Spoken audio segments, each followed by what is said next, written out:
Ghostbuster. Today we're going to be making salted caramel chocolate chiffon cakes.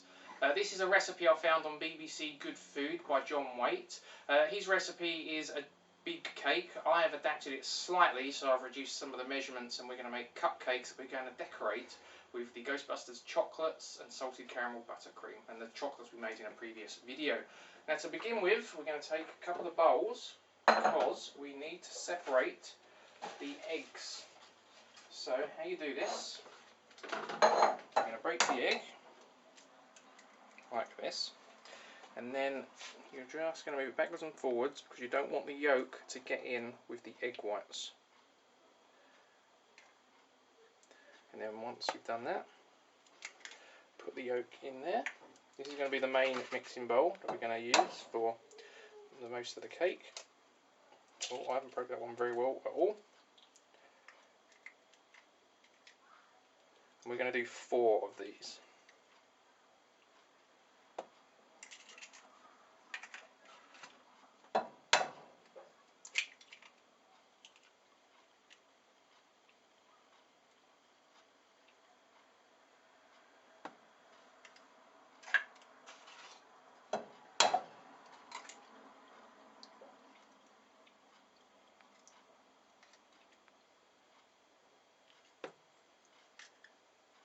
Okay, we're going to come back to egg whites shortly, but before we move on, start preheating the oven to 160 degrees, and I've also got a saucepan on the hob on a very low heat that we're going to make the buttercream in. Okay, so we're going to put the egg whites to the side for the moment, and we're going to concentrate on the main bowls. We've got our 4 egg yolks in there at the moment. Now we're going to add 70 millilitres of sunflower oil. I've already measured that out in here. And then we're going to get 1 teaspoon of vanilla paste or vanilla flavouring.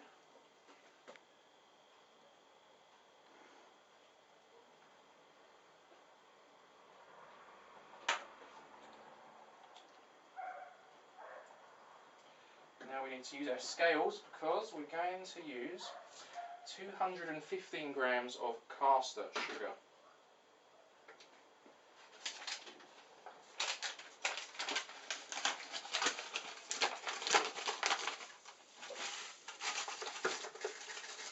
Oh, this is a bit lumpy, this caster sugar.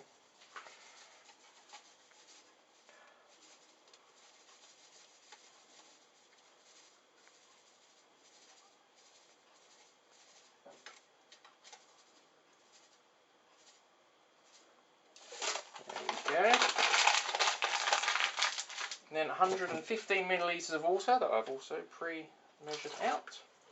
And we'll reset the scales because we're going to add 30 grams of cocoa powder, the important stuff.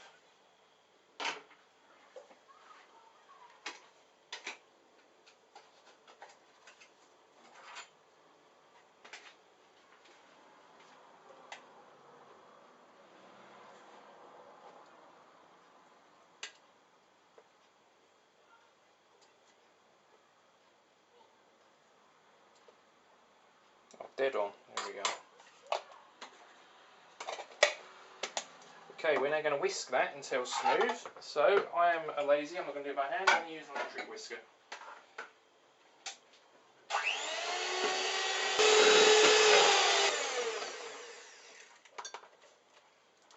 Okay, now we're going to add in the flour.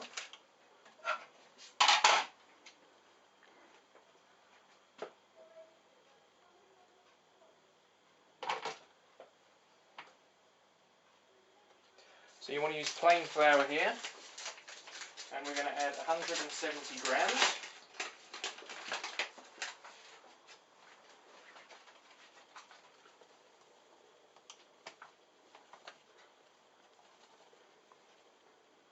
Oh, gone a little bit over there, but don't worry, it hasn't all touched the stuff yet, so let's just get rid of some of that.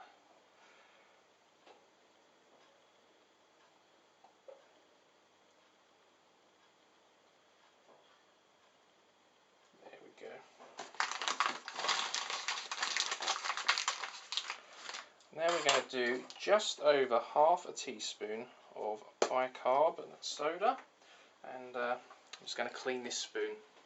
Alright, the spoon is cleaned. So we're just going to add just under half a teaspoon of bicarb, and the same with some salt.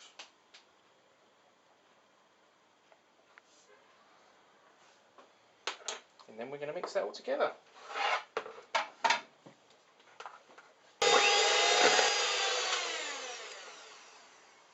Okay, now that's done, it's time to move on to the egg whites. Okay, so now we're going to move on to the eggs. Now, one thing, just make sure there's no eggshells, bits of broken eggshell in there before you start. And if you're going to use the same whisk, make sure you've cleaned it, because you don't want anything getting in the eggs. And we're just going to whisk it until it all nicely frothies up into stiff peaks.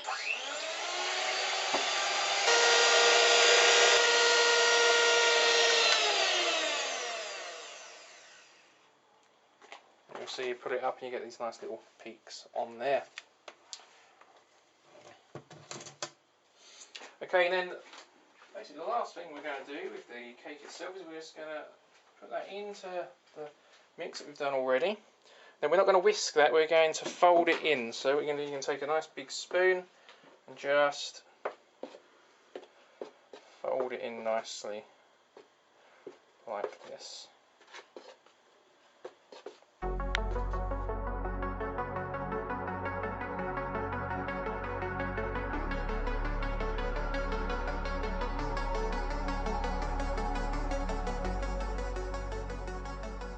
So now we've got our main batter mixed. What I like to do is I like to pour that into a jug.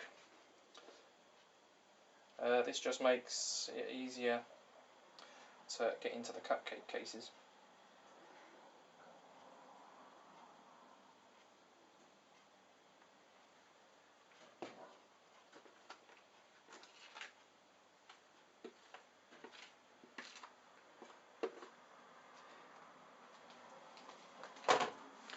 Okay, now we've got that.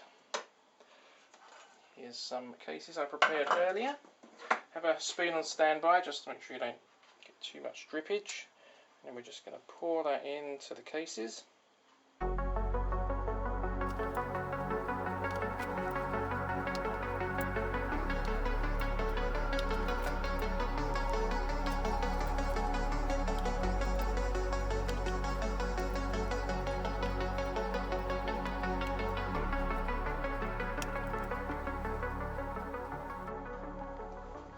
See, that has gave us just enough to do 12 cakes.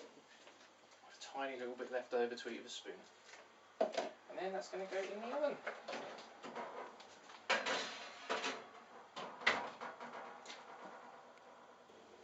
Okay, so the cakes have been in for just over 25 minutes, so let's see how they are.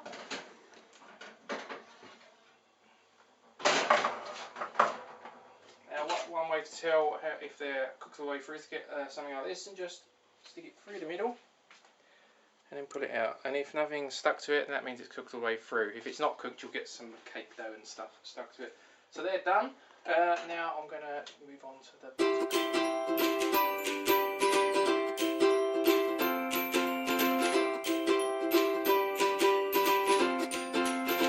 Okay, so now I'm ready to move on to the salted caramel buttercream. Normally I would start this whilst the cakes are cooking, something got in the way whilst filming, so I'm doing it now.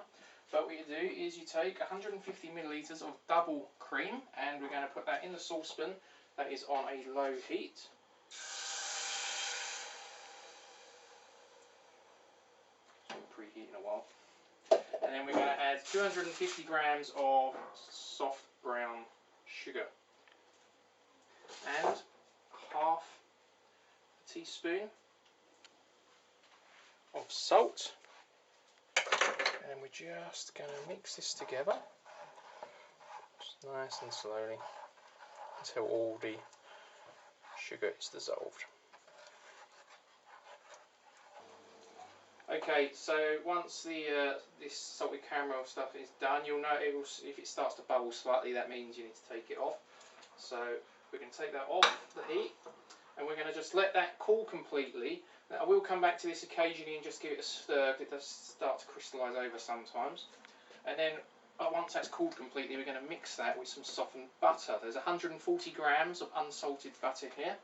And what I'm going to do, I'm just going to cover that with some foil and then leave that out just so it gets a bit softer for when we get to that stage. We're going to let that cool completely, so it's going to take a while.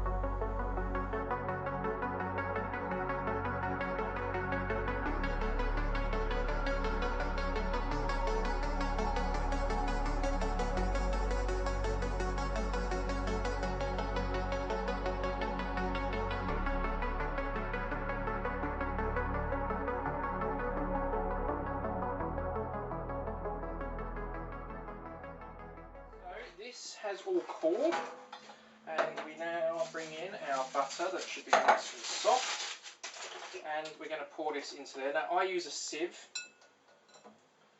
just in case there's any little bits of sugar that haven't really dissolved properly. So we pour that in there.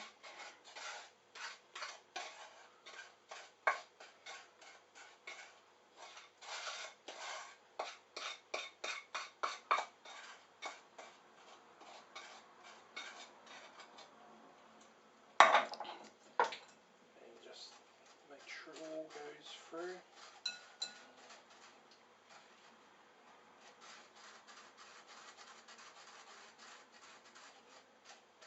It's quite thick, so it does take a little while to get it through.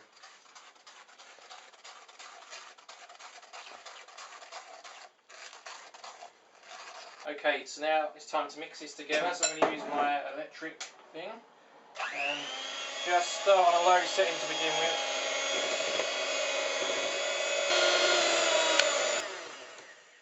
You have some amazing salted caramel buttercream. Okay, so you could go ahead and ice your cakes now, or you could make it more Ghostbusters-y, and we're going to add some colour to the buttercream. So, what I have are these gel colours, and I've divided them up into a few different bowls. I'm just going to add a bit of green to this one.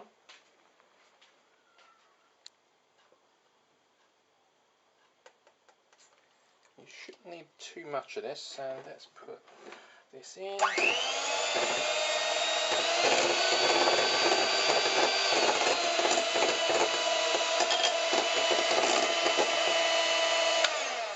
And you can see it's gone a bit green. Let's add a little bit more to make it. Obviously, the more gel you add, the more colour you're going to get in it.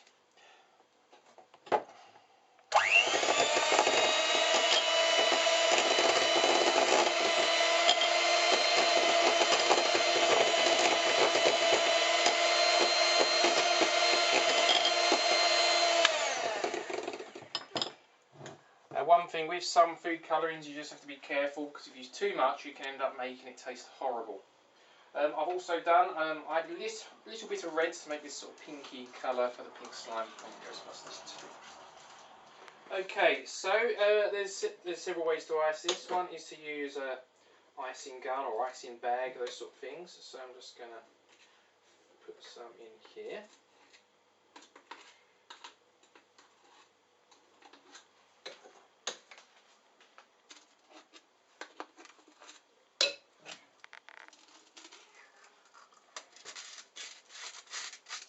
And just test it over, make sure it's okay, and then do whatever pattern you want on a cake. So we can do a swirly pattern.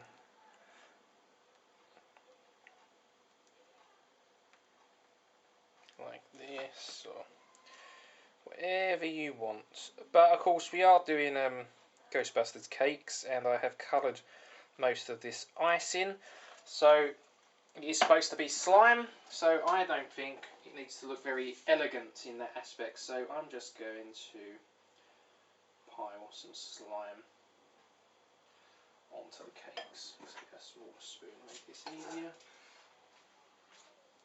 And just whack it on. Doesn't need to be neat.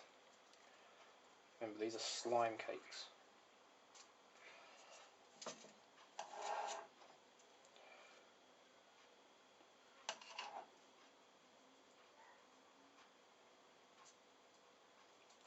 And let's do some pink ones.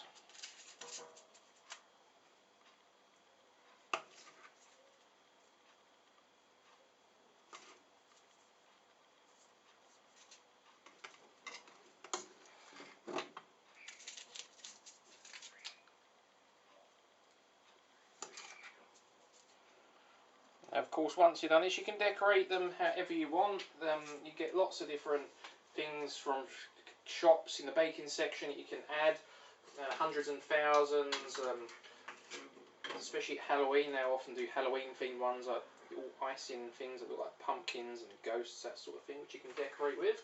But what we're going to decorate with is some Ghostbusters chocolates we made in the previous video. So if you've not watched that one, check it out. And just have those in the fridge over here. So some of these are plain and some of them are salted caramel specifically for this. And all you do is take the chocolate and plop it on top.